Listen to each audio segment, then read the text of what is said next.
Welcome to Medicine Monday!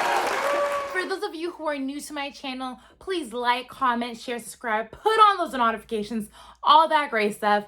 And for those of you who have been with me throughout the journey, thank you again for coming back to another Medicine Monday video. Today's video is on your request. A lot of people have been reaching out to me and wanting to know how to be a successful pre-med student, right? A lot of you guys are going into college. A lot of you guys are wanting to know how to do on the MCAT, how to apply to med school. I am here as your resource, guys. I know when it was my turn in terms of going into college and wanting to know how do I become a doctor, I didn't have that resource. I tried going on YouTube, specifically people who look like me. I'm like, how can I do this? Who can help me? So please use me as a resource. This video is for you guys. I'm so excited to get into it. All right, so my name is Herline Das. For those of you who are new to my channel, and entering college, I knew from the start I wanted to become a doctor. Actually, since I was like 5, I knew I wanted to be a doctor. But at Brandeis University, I double majored in biology and public health with a minor in chemistry. But specifically at Brandeis, when it comes to public health, they call it HSSP, which stands for Health, Society, Science, Policy. And this it's a beautiful major where it integrates business, integrates public health, and integrates the biomedical science, right? Sociology, the social construct when it comes to medicine. So you learn all types of aspects of medicine. And so I like to just say public health because that's the concentration I really focused on when doing this double major. So I want to give you guys 10 tips on how to succeed at Brandeis University or any university where you are a pre-med student or in the sciences, or honestly, any student. I feel like the tips I'm giving, you can apply it to what you want to do with your career. Tip number 1, confidence, guys. It is super important that when you enter your college, right, now remotely, but when you are entering this new chapter in your life, that you are confident within yourself. You have to believe that, yes, I want to be a doctor. I want to be a dentist. I want to be a clinician. I want to be a PA, an NP, a nurse, a midwife, whatever it is. You have to go into this new chapter in your life with conviction, right? Because that confidence will allow you to push through a lot of obstacles that you will face once you enter college. You have to remain confident, guys. You need to believe in yourself, right? Only you can believe that you can accomplish things, because yes, people will tell you, but if you don't believe it and apply it, then you're not gonna go anywhere. All right, 2. Please ask for help. It is okay if you do not know how to solve a problem. It's okay if you feel like you're behind in class and you need help. It's okay to recognize your weaknesses, right? Because it's a strength when you're able to recognize what you lack. Because once you recognize it and you act upon it, and that weakness has become a strength because you've worked on that skill. Ask for help. It is okay to feel like you're in a storm and you don't know a way out, because guess what? Someone does. Which brings to my next point of making sure you go to office hours once you are in college. Professors are teaching big lectures with more than 300 students. Sorry, but not sorry. You're not important. You gotta make yourself important. You have to stick out. You have to make that professor see, wow, this is the type of student I have in my class. I'm blessed to have them in my class. That's the type of energy you need to go into, where you are recognizing that you need to put your best foot forward every time. When you're asking for help, right, you're showing these professors that you care about their subject. It's super important to go to your professor's office hours.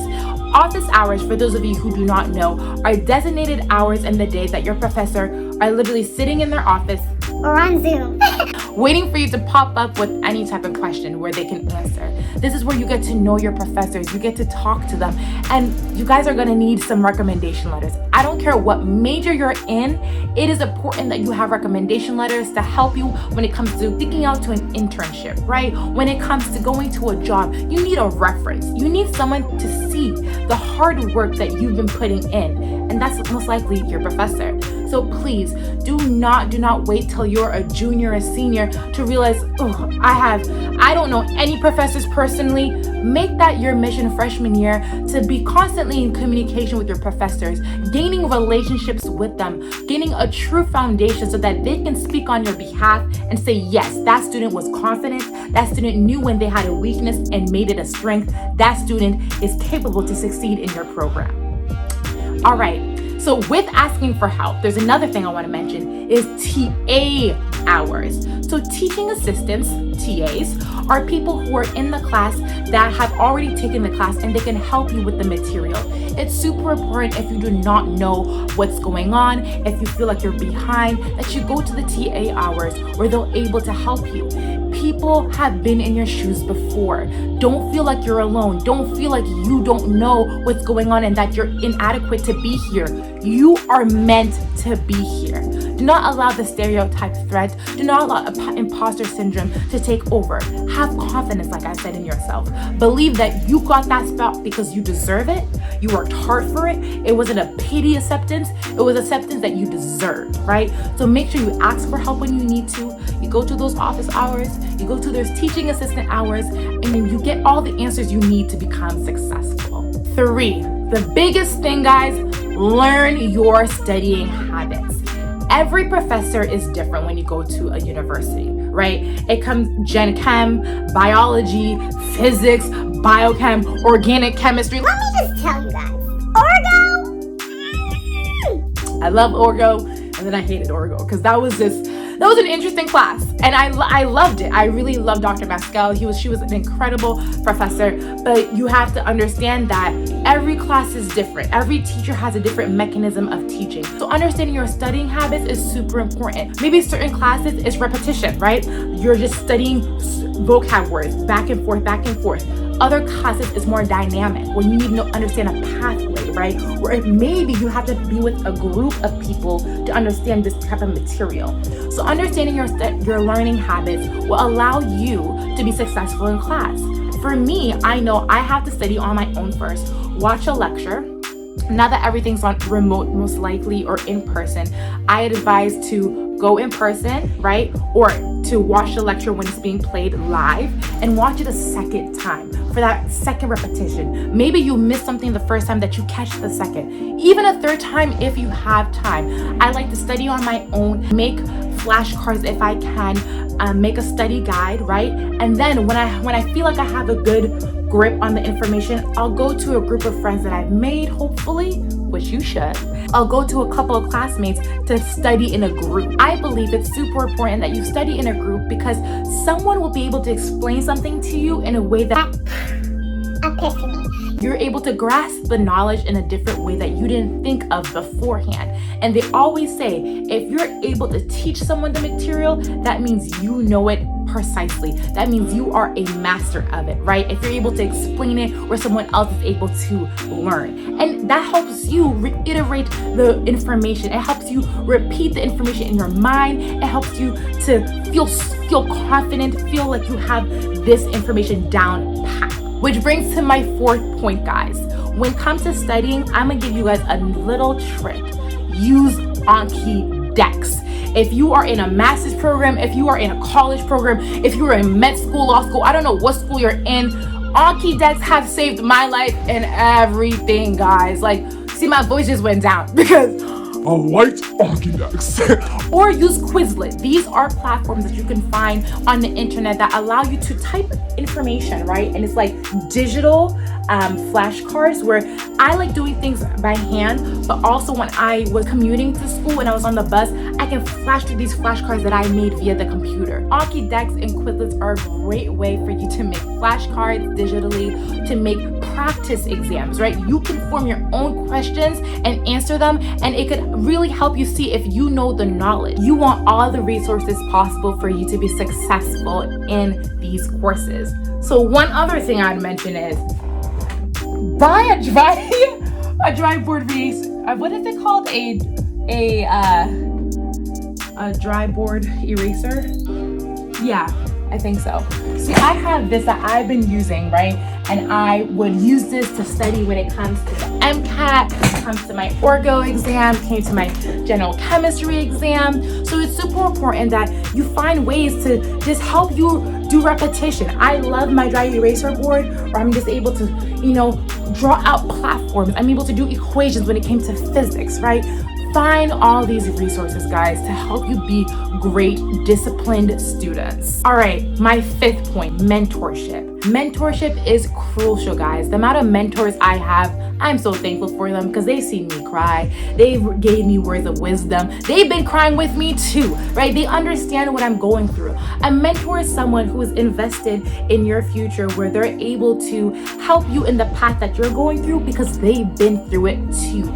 And the mentor doesn't have to be someone that is constant in your life forever. It could be for a short period of time, right? Because I've had a mentor just to help me with my experience at Brandeis. A mentor to help me get into med school. A mentor who is a mentor for life where they're a part of all aspects of my life, right? It's super important that you reach out to someone who was already in your class so they can possibly give you study guides that you can use as a reference, someone that can give you advice on how did this professor teach, where should I focus more of my knowledge on, what type of opportunities are available for me. A mentor is super important because they can help you go to a path where there's less obstacles, right? They can tell you, this is what I did, and I don't think you should do that, but it's up to your discretion, right?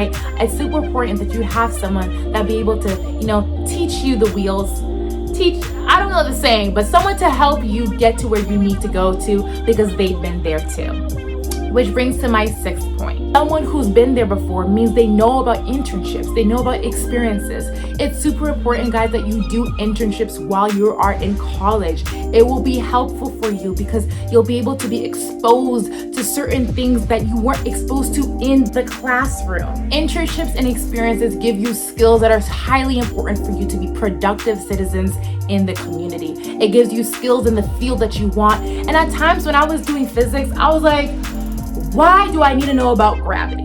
Why do I need to know about the Boyd equation? I don't even know if that's the word. Like, there were just so many equations I didn't understand. But when I was doing these internships, they gave me more revelation of why I wanted to be a doctor, right? So these internships give you some type of insight of how your career, how your life is going to be. It helps you know if this field is the field that you want. So please, guys, if you're at Brandeis, there's so many opportunities. There's so many internships. Get involved in the community. There's a thing called Waltham Group, which is super great.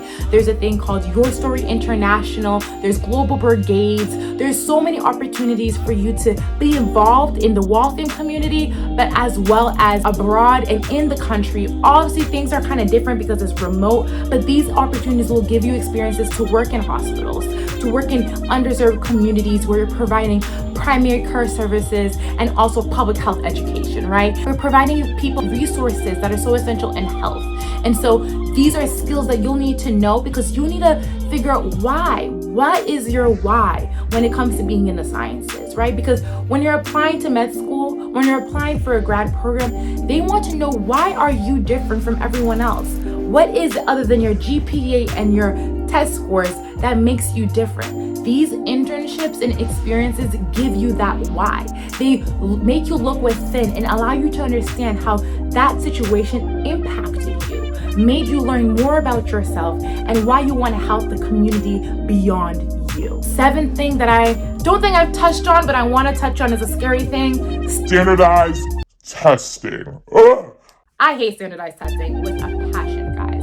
And so I just want the best way I can tell you to prepare for standardized testing when it comes to the MCAT. I know you guys took the SATs to get into college, but the MCAT, GRE, the LSAT, your board exams, whatever it may be, practice is key. Take as many practice exams as possible because the questions have a formula to them.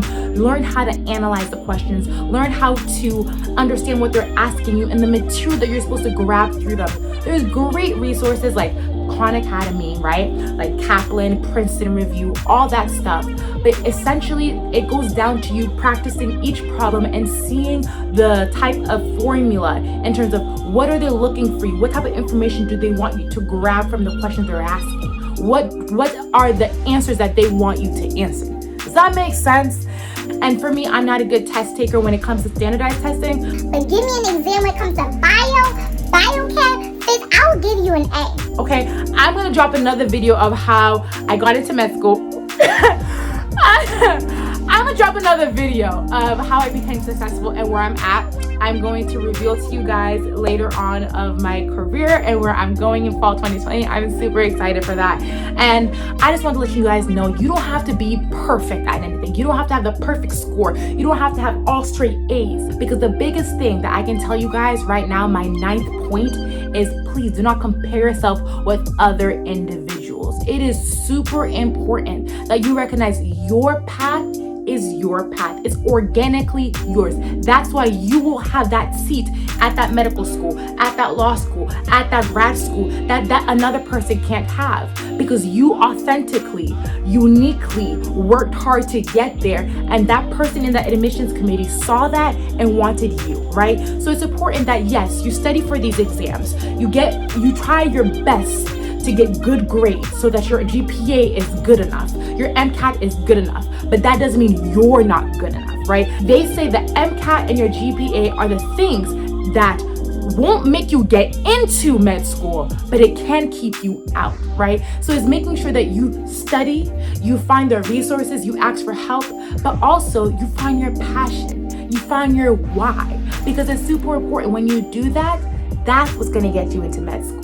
That's what's gonna shine on application when you write your personal statement. That's what's gonna tug at the hearts of the admissions committee. Which brings to one of my final points. This is a marathon, not a race. It is not a race. We're not sprinting, we're jogging. A light jog. A light walk. We're power walking, guys. This is just the beginning, right? And you're gonna have nights where you're crying, you're gonna have nights where you're lonely, you're gonna have nights, is this for me?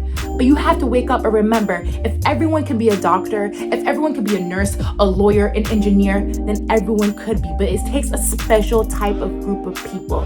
And it can be you, and it will be you. You have to believe in yourself. Like I said, first point, confidence, right? You have to know your flaws and ask for help, right? You need to find resources to learn your studying habits, right? I'm preaching to y'all, right? Like, you need to be able to find the resource, right? Like your Anki-Doc, your whiteboard eraser, whatever it's called, right? You need to remember who you are as an individual. You need to practice makes perfect. And you also need to recognize this is a marathon and not a race. When you pace yourself, you prevent yourself from having a burnout where you feel too tired and feel like you're giving up. Don't give up. You got this. Hold my hand. You hold it? Good. Because I'm with you, right? I'm with you along this way. Email me if you need help, if you need questions, how I became successful. This platform is for you guys. I want you guys to feel like you are not alone. I'm here. I understand. I was there crying. I was there wondering, is this for me? And it was, and it is, and it shall be. And so my last final tip is having a support system, guys.